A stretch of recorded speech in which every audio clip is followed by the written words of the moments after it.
Another AEW talent leaves the company, plus a top WWE star is getting a gimmick change soon, and we have a major update on Dark Side of the Ring Season 4. It's all in the wrestling news right now.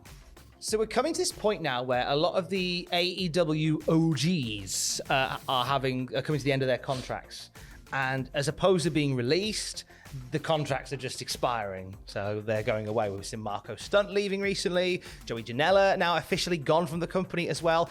We can add another name to that this morning, can't we, Ross? Heartbreakingly so, because we've barely scratched the surface when it comes to Stu Grayson of Dark Order. And it's a weird one, this one, because Dark Order are one of the more popular acts in AEW. Stu Grayson, when they were doing the wrestling portion at least, I don't know about the being the elite portion of it, I don't know how much Stu Grayson played into that, because I don't watch too often. Do you? No, I'm afraid I don't either. We're arseholes here at Cultaholic, basically. We're arseholes. But when it certainly came to the professional wrestling side of things, Stu Grayson and Evil Uno were fantastic. So it's sad to see that tag team breakup.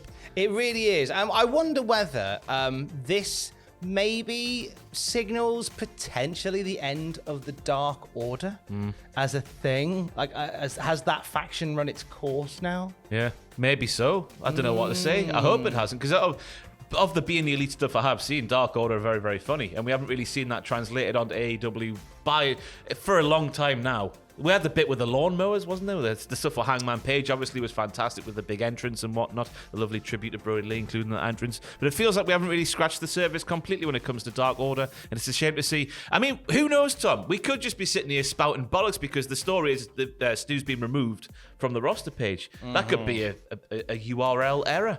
It could be a technical error. It could be something like that. We don't know, but it looks like he's probably gone from the company. They meant to remove Stu, Gray's son. Yes. Oh, what a nightmare that is. I hate when stuff like that happens. But one can corroborate this by saying that he hasn't been on telly since the end of March. Yeah. Since on Rampage, and a month is a long time in television to not be featured on there. We'll keep an eye, but it looks as if Stu Grayson might be away. Potentially see some movements and some changes to the Dark Order soon. Yeah. I do believe. Some movements and some changes for a start on Monday Night Raw. As of last night, we had something teased. So Nikki ASH, she won the 24/7 title last night. And I've seen a few sites congratulating her on becoming the first female Grand Slam champion. Did they not mention that at all on the show last night? Because that seems like a pretty big deal.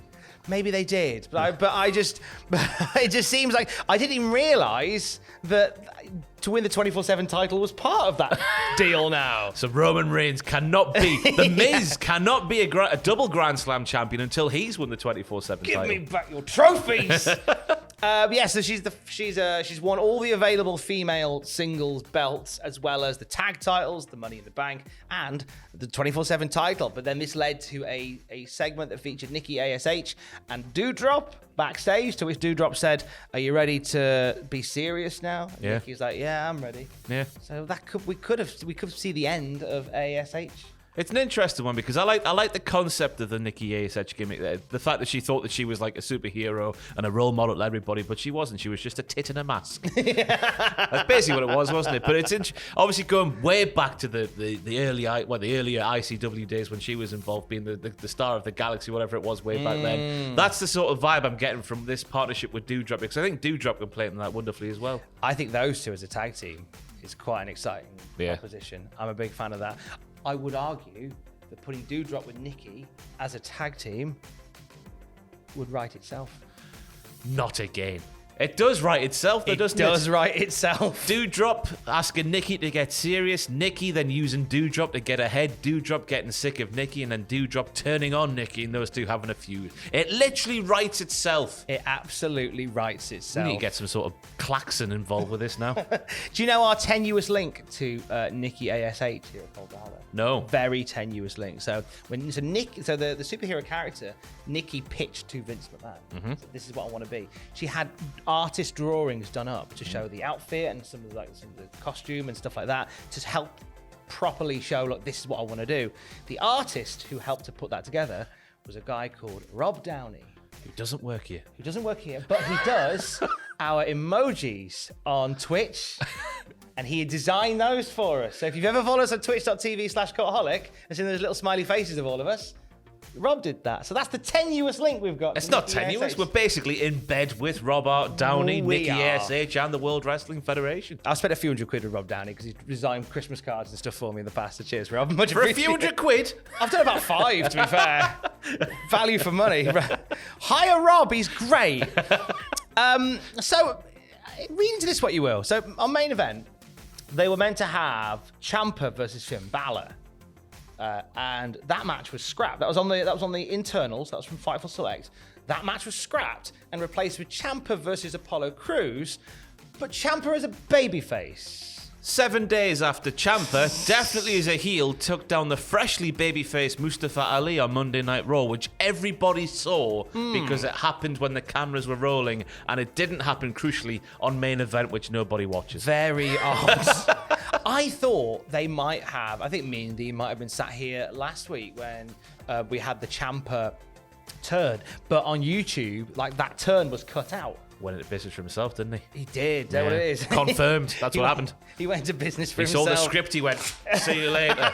I'm off. Mustafa Ali, you're done for. But it is interesting now they would cut that off the thing, which definitely happened, because if you watch the full show of Raw, you definitely saw it. And then go and do this. We often say, like, lack of planning. The Vince McMahon arriving to the show at 5 p.m., ripping everything up and starting again. I think it might be an example of this happening right here. Yeah. Just going, we'll figure it out as we go. Turns out he's quite a wholesome boy. Turning babyface. Wholesome boy. We'll end on a little bit from Dark Side of the Ring. We talked about this just before the weekend. Dark Side of the Ring Season 4 being cancelled, according to some sources.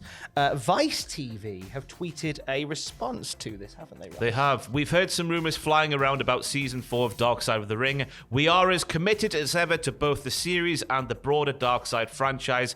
Evan and Jason are hard at work making more content that we know our fans of the series will love. Stay tuned. Thank goodness. So there we go. That last bit was by me, not by them. Because there was those reports that the people the people making Dark Side of the Ring were now getting into a sort of relationship with WWE? They're working on a territory documentary with WWE and The Rock's production company, $7 in my pocket films. Has Rock ever told you that Did you know he went to a restaurant with Jim Ross and only had $7 in his pocket or something like that? Or something like that. Something like that. Oh, bless you, Rock. Why didn't you have 8? So it looks as if they might be doing both. They might be doing a little document. I mean, I like the idea of a territory documentary anyway. Oh, yeah. I know WWE might be a little bit revisionist on it, but Vince McMahon had to buy them. He had to buy them as the world was going to end. That's it. That's pretty much how it goes. Because I like on the network, they're still on there. There's one of my favorite WWE docs is The Spectacular Legacy of the AWA. And that's a really cool documentary about like the characters that came through there.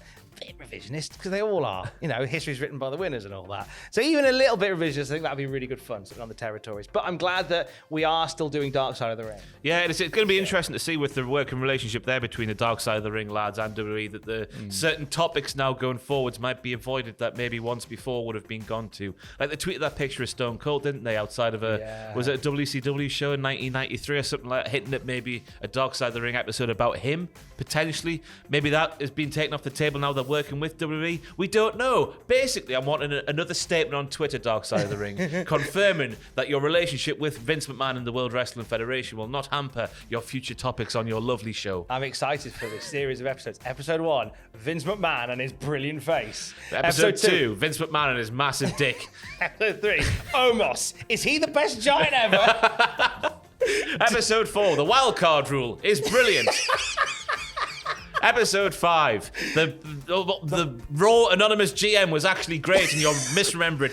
It's time to end the video. That's the full title. It's good you're misremembering, you pillock. Yeah. Try harder. Episode 7, Backlash 2006 was great, and God, being involved in wrestling is quite funny, you know? Episode 8B. Oh, the Backlash hooks. They were probably a bit crap anyway. Let's not worry about them. Episode 10, the Montreal Screwjob.